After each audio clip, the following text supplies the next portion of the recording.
कर्ण महाभारत का एक अत्यंत साहसी, दानी और स्वाभिमानी योद्धा था, जिसे कुंती ने विवाह से पूर्व सूर्यदेव के आशीर्वाद से प्राप्त किया था। सामाजिक कलंक के डर से कुंती द्वारा त्यागे जाने के कारण उसका पालन पोषण सारथी, अधिरथ और राधा ने किया। वह पांडवों का सबसे बड़ा भाई था, लेकिन दुर्योधन के प्रति निष्ठा और मित्रता के कारण उसने कुरुक्षेत्र के युद्ध में अपने भाइयों के विरुद्ध लड़ाई लड़ी थी। कुंती ने जब सूर्यदेव के वरदान की शक्ति का परीक्षण किया तो कर्ण का जन्म हुआ। कुंती ने उसे टोकरे में रखकर गंगा जी में बहा दिया।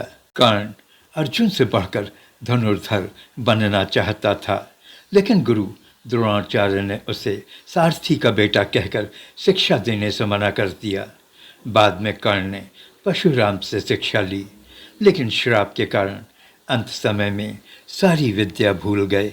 जब कर्ण का हर जगह अपमान हुआ, तब दुर्योधन ने उसे अंग देश का राजा बनाकर अपना मित्र बना लिया। इसी दोस्ती की वजह से कर्ण ने जीवन भर दुर्योधन का साथ दिया। कर्ण दानवीर तो इतने बड़े थे कि इंद्रदेव, जो ब्राह्मण के रूप में आए थे, उनसे उनके दिव्य कुंडल और कवच मांग लिया और उन्होंने बेहिचक दान भी कर दिया। ये कवच उनकी सुरक्षा के लिए था। महाभारत के युद्ध में कर्ण ने अर्जुन को कड़ी टक्कर दी थी, लेकिन कृष्ण के कूटनीति के कारण उनके रथ का पहिया जमीन में धंस गया और निहत्थे हो जाने के बाद अर्जुन ने उनका वध कर दिया था। कर्ण एक महान योद्धा थे, जिनकी अजीब सी कहानी है, जिसे जानने की हम कोशिश करते हैं। जब भी महाभारत की कहानी हमारी आंखों के सामने आती है, तो हमें भगवान कृष्ण की लीला याद आती है। अभिमन्यु और अर्जुन का पराक्रम हमें दिखता है, लेकिन महाभारत में एक और ऐसा किरदार था जो महान योद्धा था, किसी से भी कम पराक्रमी नहीं था, लेकिन हमें वो कम ही याद आता है। उसका नाम कर्ण था। कर्ण की कहानी सिर्फ एक महान योद्धा की कहानी नहीं है, वह एक त्याग व दान मूर्ति की कहानी है, जिसे जिंदगी ने हर मोड़ पर धोखा दिया, लेकिन उसने कभी उफ नहीं की, न ही उसने कभी अपना स्वभाव बदला। जिसने भी उससे जो मांगा उसे दे दिया। जन्म से लेकर मृत्यु तक हर कदम पर अकेला, फिर भी वह अपनी जगह से डिगा नहीं। यह योद्धा जिस सम्मान का हकदार था, वह उसे कभी नहीं दिया गया। यह उस समय की बात है जब कुंती कुंवारी थीं। बचपन में ऋषि दुर्वासा ने उनको एक वरदान दिया था, एक ऐसा मंत्र जिससे वह किसी भी देवता को अपने पास बुला सकती थीं। एक दिन जिज्ञासावश कुंती ने वरदान की सत्यता को जानने के लिए उन्होंने ज़्यादा कुछ सोचे समझे बगैर मंत्र पढ़कर सूर्य देवता को याद किया। बस फिर क्या था, सूर्य देवता उनके सामने प्रकट हो उनसे उनको बुलाने की वजह पूछी। कुंती के पास कोई वजह तो थी नहीं। वह घबरा गई और सूर्य देवता से क्षमा मांगा, लेकिन मंत्र का प्रभाव खत्म नहीं हो सका।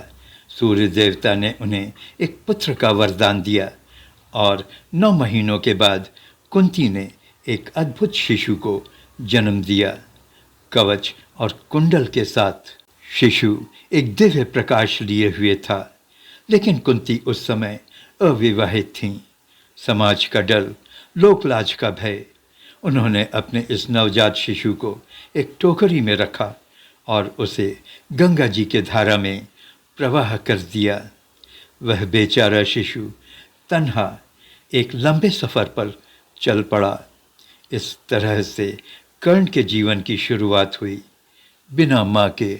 कर्ण के ज़िंदगी की कहानी यहाँ से बिना माँ के साय के शुरू हुई। एक माँ ने मजबूरी में अपने बच्चे को गंगा जी के हवाले कर दिया था और यहीं से कर्ण की दर्द भरी कहानी शुरू हुई। अधिरथ नाम के सारथी को गंगा जी में बहती वह टोकरी दिखी। अधीरथ और उसकी पत्नी राधा को कोई बच्चा नहीं था। कवच कुंडल से सुसज्जित इस तेजस्वी बालक को उन्होंने अपना लिया और उसका नाम वसुक्षेण रखा। लेकिन राधा का पुत्र होने के कारण लोगों ने उसे राधेय नाम से पुकारा। अधीरथ एक सारथी थे, इस वजह से कर्ण को सूत पुत्र कहा गया। लेकिन कर्ण की रगों में तो सूर्यदेव का खून बह रहा था। कर्ण बचपन से ही असाधारण थे। धनुर्विद्या सीखने के लिए उनमें एक अजीब सी धुन थी। वह घंटों धनुष चलाते और अपने आप से बोलते, मुझे तो दुनिया का सर्वश्रेष्ठ धनुर्धर बनना है। अब सर्वश्रेष्ठ धनुर्धर बनने के लिए उन्हें एक महान गुरु की ज़रूरत पड़ी। वो द्रोणाचार्य के दरवाजे पर पहुंच गए, लेकिन सारथी का होने के नाते द्रोणाचार्य ने उसे ढकेल दिया। कर्ण के दिल का टूटना स्वाभाविक था, लेकिन उन्होंने हार नहीं मानी और ब्राह्मण बनकर परशुराम के पास पहुंच गए, जो सिर्फ ब्राह्मणों को ही शिक्षा देते थे। कर्ण ने झूठ बोला था, लेकिन वो क्या करते।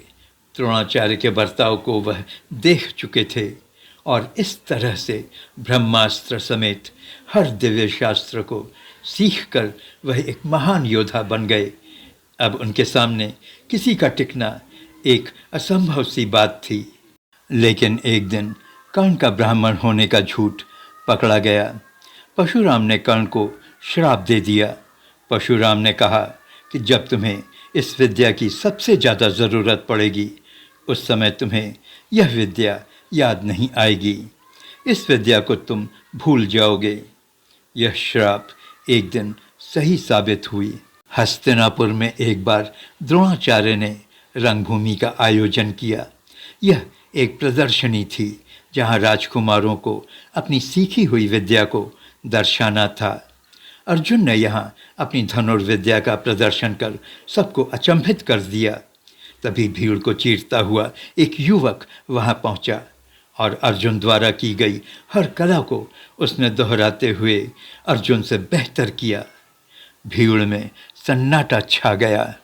तभी कृपाचार्य के पूछने पर कि वो कौन है, यहाँ सिर्फ राजकुमार ही अपनी कला का प्रदर्शन कर सकते हैं, सूत पुत्र की आवाज़ें गूंजने लगीं और कर्ण का सिर झुक गया। एक बार फिर वही दर्द उभर पड़ा। तभी दुर्योधन आगे आए और कर्ण के कंधे पर हाथ रखकर ऐलान किया कि आज से यह वीर अंग देश का राजा है। दर्द और आत्मग्लानि से भरे कर्ण की आंखें भर आईं। आज पहली बार उसे किसी का साथ मिला था। आज पहली बार किसी ने उसका हाथ थामा था। कर्ण ने अपनी वफादारी और अपना सब कुछ दुर्योधन को समर्पित कर दिया। महाभारत का युद्ध करीब था। इंद्र जानते थे कि जब तक कर्ण के पास कवच और कुंडल है, उसे हराना नामुमकिन है। इंद्र जानते थे कर्ण के दानवीरता को। उन्होंने छल से ये कवच और कुंडल कर्ण से हासिल कर लिया। लेकिन ऐसा कर इंद्र काफ़ी शर्मिंदा हुए थे। उधर कुंती, जो कि पांडवों की माँ थीं, कर्ण के पास पहुँचीं और कर्ण को बताया कि वो उनकी माँ हैं और अर्जुन उनका भाई है। कुंती ने ऐसा इसलिए किया क्योंकि वो नहीं चाहती थीं कि कर्ण अर्जुन को किसी प्रकार का नुकसान पहुँचाए। लेकिन कर्ण ने कहा, अभी तक वो कहाँ थीं? कर्ण ने कहा, माते, जब मुझे आपकी बहुत ज़रूरत थी तब आप कहाँ थीं? अब जब दुर्योधन ने मुझे अपना लिया है तो मैं उसे कैसे छोड़ सकता हूँ? अगर अर्जुन मेरे हाथ मारा गया तो उसकी जगह लेकर मैं आपका 5वां पुत्र बन जाऊंगा, लेकिन दुर्योधन को नहीं छोड़ सकता।